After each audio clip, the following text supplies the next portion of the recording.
Hey guys, welcome back to Deepa Goyal classes. और अब हम आ पहुंचे हैं अपने कॉन्कॉर्ड या सब्जेक्ट वर्ब एग्रीमेंट की वीडियो नंबर 2 पे।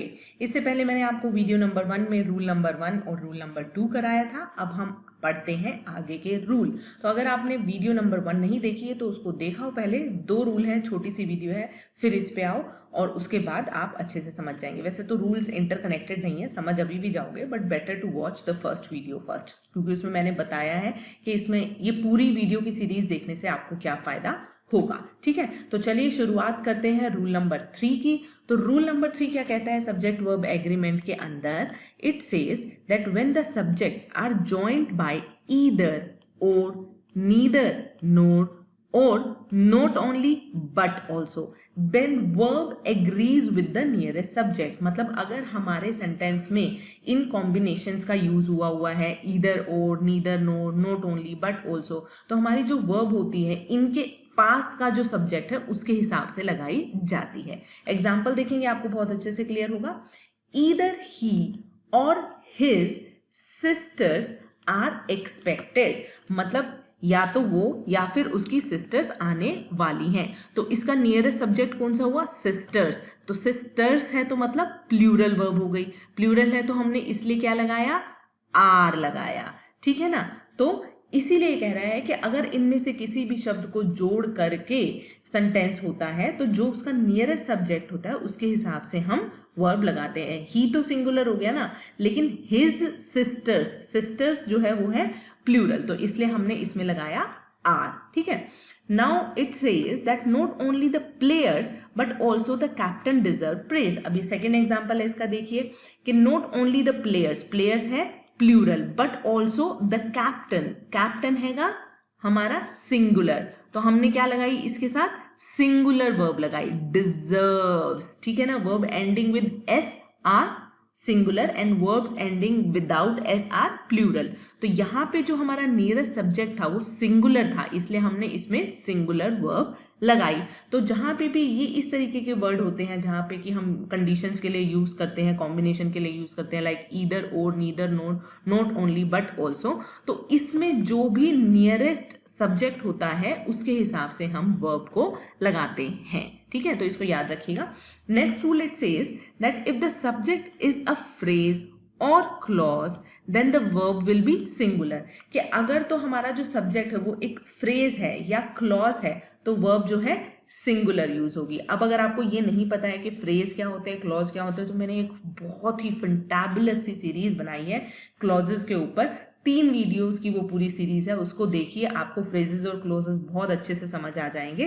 ठीक है, पर अभी नहीं भी समझ आते हैं तो भी ये रूल तो आसानी से समझ लोगे, पर वैसे आपको बोल रही हूँ थोड़ा क्लोज और फ्रेज की वीडियो आप देख सकते हैं। ठीक है, तो चलिए इसी टॉपिक पे आते हैं वापस, कॉन्कॉर्ड पे। It says that if the subject is a phrase और क्लोज, अगर हमारा सब्जेक्ट जो है फ्रेज और क्लोज है तो वर्ब को हम सिंगुलर फॉर्म में यूज करते हैं। एग्जाम्पल देखेंगे, forgiving faults is not easy. Forgiving faults जो है वो एक फ्रेज कह सकते हो इसको। ठीक है, तो हमने यहाँ पे क्या लगाया? सिंगुलर वर्ब लगाई, इज नॉट ईजी। ठीक है, और दूसरा एग्जाम्पल देखिए, to seek happiness is most natural. ये भी हमारा जो है क्या है? एक फ्रेज है, तो हमने क्या लगाया इसके साथ? Singular verb. तो अगर फ्रेज या क्लॉज है हमारा सब्जेक्ट तो उसमें भी हम सिंगुलर वर्ब का यूज करते हैं। ठीक है, अब फिर से मिस्टर बट आ गए। बट, बट क्या कहते हैं सुनते हैं। If the noun placed after verb is plural then the verb will be plural. अगर नाउन जो है वर्ब के बाद की वो प्लूरल है तो फिर जो हमारी वर्ब है वो भी प्लूरल हो जाएगी। कैसे समझते हैं? व्हाट ही गेव, ये एक क्लोज है। क्लोज क्या होता है? सब्जेक्ट और वर्ब होना चाहिए, सब्जेक्ट हो गया, वर्ब हो गया। ठीक है, तो ये क्लोज हो गया। What he gave were letters. जैसे अगर मैं आपको कहूं कि ये आपको वर नहीं लिखा होता और आपको यहाँ पे एग्जैक्ट जो है वर्ब फिल करनी होती है इसके हिसाब से, सब्जेक्ट वर्ब एग्रीमेंट के हिसाब से, तो आप कैसे पता लगाते कि यहाँ कौन सी वर्ब आएगी?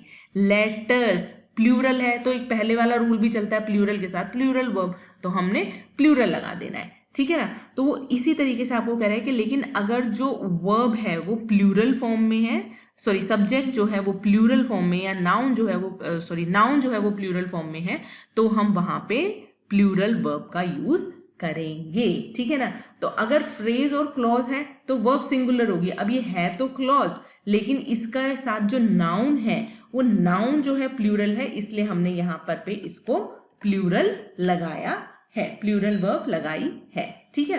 तो इसको ध्यान रखिएगा। इसी के साथ आते हैं हम अपने रूल नंबर 5 पे। when collective nouns such as committee, class, team, groups, family, etc. is used in the sense of a single unit, then singular verb is used.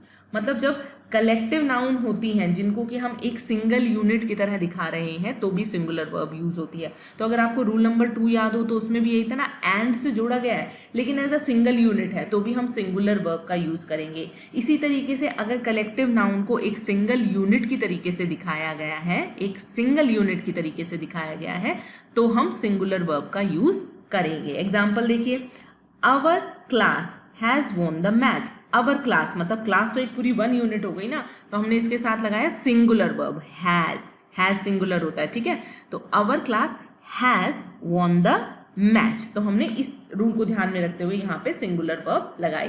लेकिन फिर से आ गए हैं मिस्टर बट। अब क्या कह रहे हैं mister but, let us see. When collective noun refers to members acting individually then verb will be plural. लेकिन जब कलेक्टिव नाउन के मेंबर्स को ऐसा दिखाया जाता है कि वो इंडिविजुअली उनको अप्रिशिएट किया जाता है या इंडिविजुअली उनके काम के बारे में बोला जा रहा है, तो वहाँ पे प्लूरल वर्ब होगी। कैसे, एग्जाम्पल समझिए। Soldiers of army are busy in their task. Soldiers of army मतलब आर्मी के जो सोल्जर्स हैं।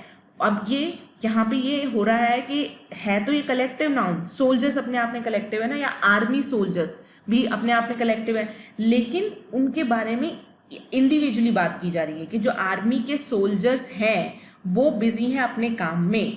तो अब सोल्जर्स तो बहुत सारे होंगे ना, एक तो होगा नहीं, तो हम सोल्जर ऑफ आर्मी होता, सोल्जर्स ऑफ आर्मी है, तो soldiers of army are very busy in their task, तो इसलिए हमने आर का यूज किया। तो आपको फिर से मैं समझा रही हूँ कि यहाँ पे भी अगर आप देखें तो बेसिक रूल नंबर 1 आ जाता है कि प्लूरल के साथ प्लूरल नाउन, थोड़ा सा कॉमन सेंस चाहिए समझने के लिए। Soldiers of army is a collective noun, but here we are talking about the soldiers, ठीक है, तो which is a plural in itself। तो इसलिए हमने क्या किया, प्लूरल वर्ब का यूज किया।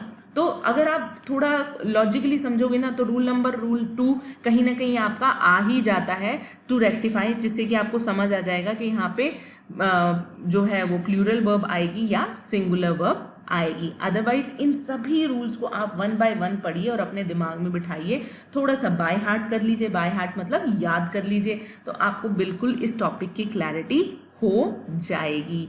अभी के लिए इतना ही, फिर से आती हूँ नेक्स्ट वीडियो में बाकी बचे हुए रूल लेके, क्योंकि सारे रूल एक साल पढ़ा दूंगी तो क्या हो जाएगा, ऑल क्लियर होगा। रूल क्लियर नहीं होंगे, खोपड़ी से ही सब ऑल क्लियर हो जाएगा, राइट।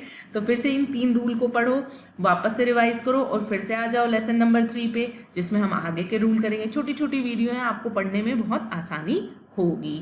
और हाँ, अगर मेरा चैनल शेयर नहीं किया है, सब्सक्राइब नहीं किया है, लाइक नहीं किया है तो कर दो यार, ठीक है, और शेयर इट फर्दर ताकि मैं और ज़्यादा मोटिवेट हूँ आपके लिए नई नई वीडियोस बनाने के लिए। तो चलिए फ्रेंड्स, मिलते हैं नेक्स्ट वीडियो में। अभी के लिए इसी को अच्छे से पढ़ो।